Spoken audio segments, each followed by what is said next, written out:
Hello, today we will discuss about why common emitter amplifier has only 180 degrees phase shift.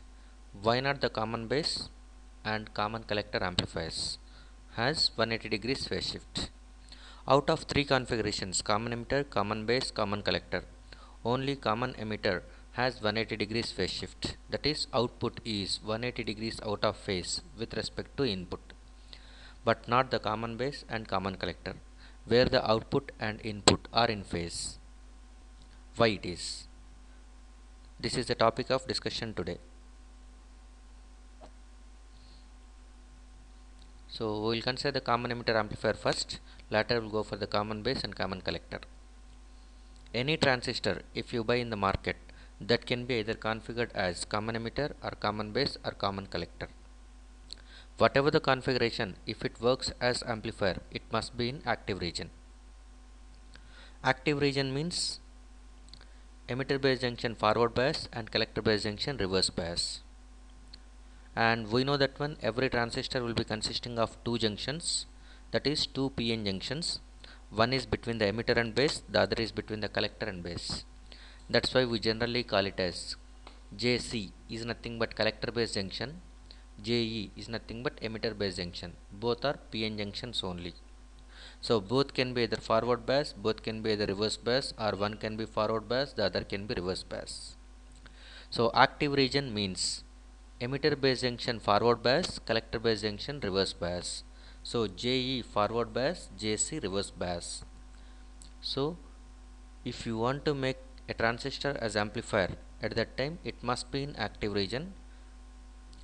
So this is a transistor. When we buy a transistor, which will be consisting of three terminals, emitter, base and collector, and the arrow implies this is symbol of NPN transistor. The arrow implies always the arrow terminal is emitter, opposite is collector, and this side is base. So it is NPN transistor. Collector and emitter both are N type and base is of P type. And we are indicating the collector and collector base junction and emitter base junction. JC collector base junction. This is a junction between collector and base. If you observe, collector is N type, base is P type. So there is a PN junction. And emitter base junction, emitter is N type, base is P type. A junction is going to be forming, that is PN junction between base and emitter. So base emitter junction is indicated with JE, collector base junction is indicated with JC.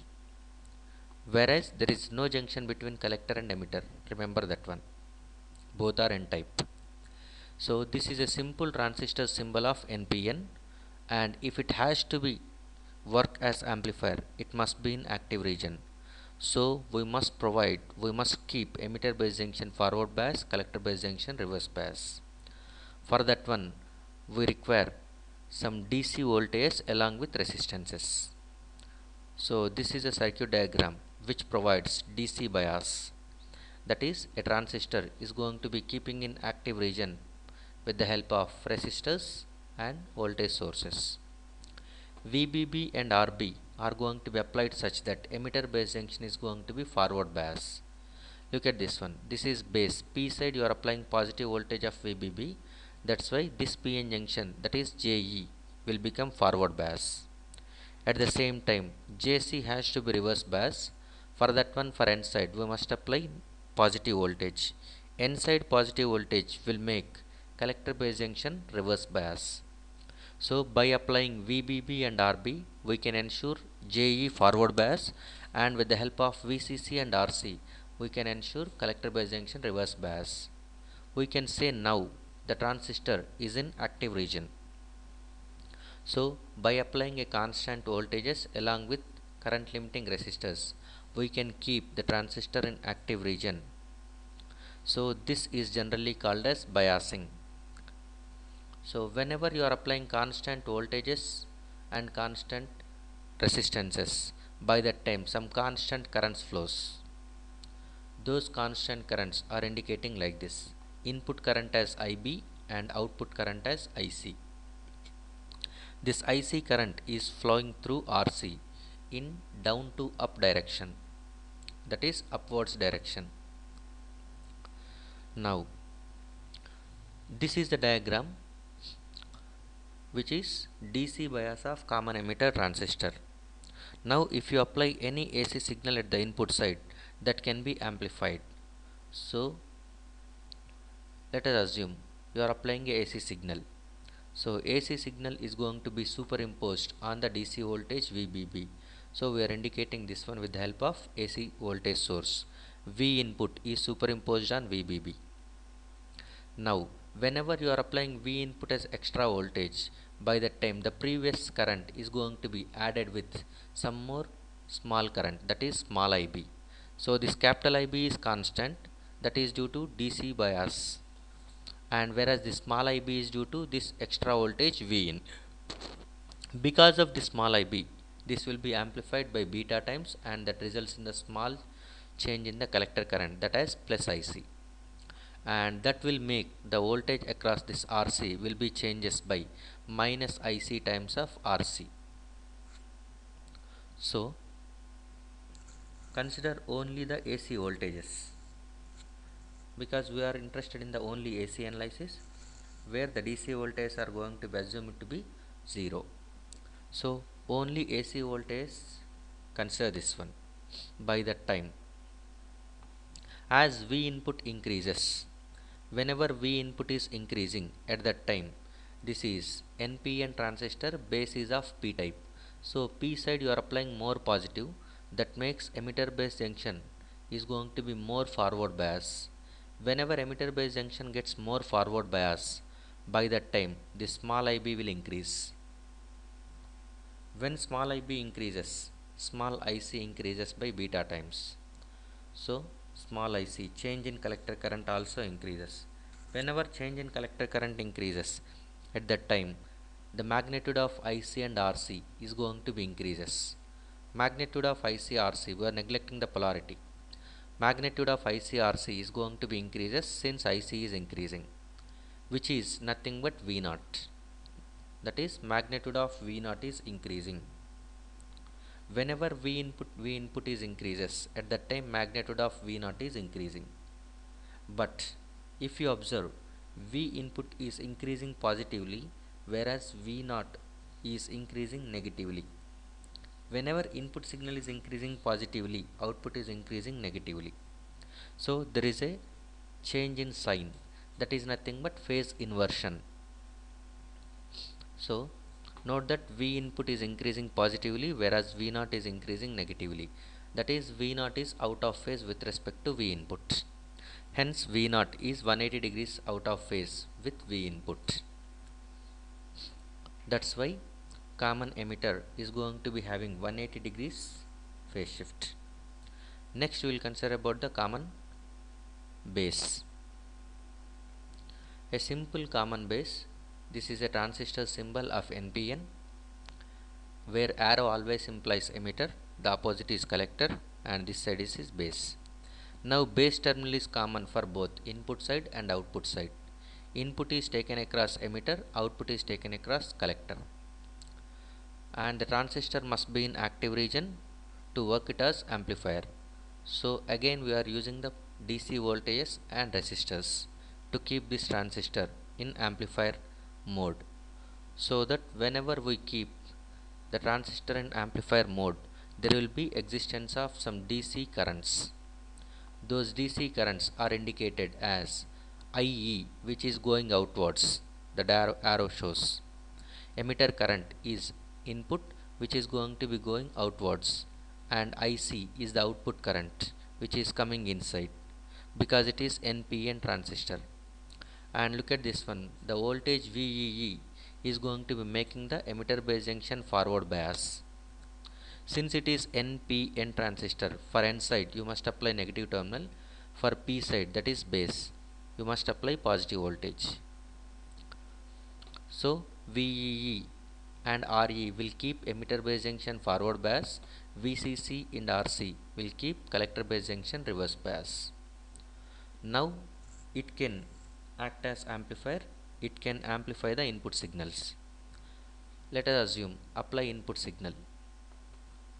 Whenever you are applying input signal, a small AC signal we are applying as V input. So because of this one, there will be a change in emitter current that is indicated with plus small ie. This small ie is result of V input and capital IE is going to result of VEE. Remember that. Small IC is result of VCC and capital IC is result of VCC and small IC is result of this V input.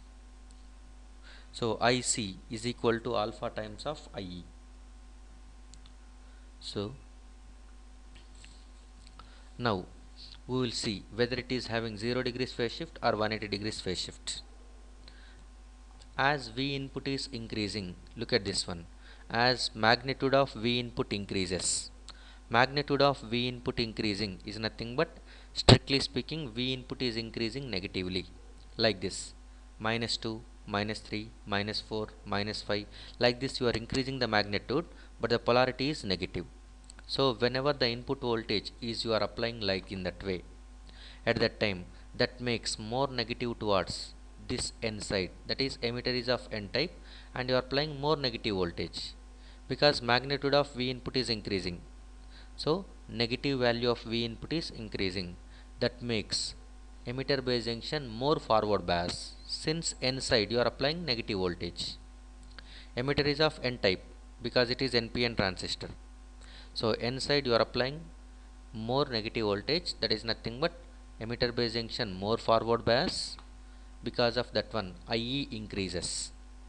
Whenever IE increases, IC also increases, because IC is equal to alpha times of IE. Whenever IC increases, V0 is equal to minus ICRC. So magnitude of V0 is going to be increases. Magnitude of V0 is increasing is nothing but value of V0 increasing negatively. So as V input is increasing negatively, V0 is also increasing negatively. If you take the opposite case, at that time V input reduces negatively, V0 also reduces negatively. So the polarity of V input and V0 are going to be same. So V input and V0 polarity is same, that implies nothing but output and input are in phase. So there is no phase difference between V input and V0. Both are increasing negatively or both are decreasing negatively. That implies nothing but V0 and V input are going to be in phase. That is, there is a 0 degrees phase difference between input and output. Now we will see about the common collector. This is a simple common collector amplifier along with V input, because already we have seen how to apply the DC bias, how to apply the AC signal. So here this is VBB is going to be creating capital IB current that results in capital IE, and whereas small V input is going to be resulting in small IB that again results in the small IE. And V0 we are only considering the AC voltages, so that it will be treated as IERE, because the current is also flowing in the same direction, plus to minus. So V0 is plus IERE. Now look at this one. This is the NPN transistor, and collector is going to be now common for both input side and output side. Input is base, output is emitter. So this is going to be called as common collector configuration. The same common collector configuration can be redrawn in this manner. It looks like common emitter, but we are taking output across emitter, and collector is going to be connecting towards VCC, where it is going to be connecting to ground for the AC analysis. So that collector is going to be assumed as common for both input and output. We know that one for AC analysis, DC voltages are going to be neglected or considered as 0. So VCC is going to be making it as 0 for the AC analysis. By that time, this collector is going to be connecting towards ground. So for AC equivalent of circuit, collector is at AC ground. By that time, the collector is common for both input, that is base side, and output, emitter side. So this circuit is also called as common collector. It is also known as emitter follower. And these are the currents. We will see how it is providing 0 degrees phase shift. Same diagram again we are going with. V naught is nothing but voltage drop across Re, that is nothing but small ie into Re. We are only considering the AC voltage. As AC signal increases, that is as V input increases, whenever V input is going to be increases, at that time small ib increases. Small ib increases is nothing but small ie increases. Small ie is 1 plus beta times of ib. So small ie increases. Whenever small ie increases, V naught, whose value is ie into Re, so V naught increases. If you observe, V naught and V input both are increasing positively, that is both are having the same polarity, so they are in phase. Both V input and V naught are increasing positively, that implies nothing but both are in the same phase and there is no phase difference between V naught and V input. That implies common collector has 0 degrees phase shift between output and input. The only amplifier common emitter is going to be having 180 degrees phase shift. The others, common base and common collector, are having 0 degrees phase shift. Thank you.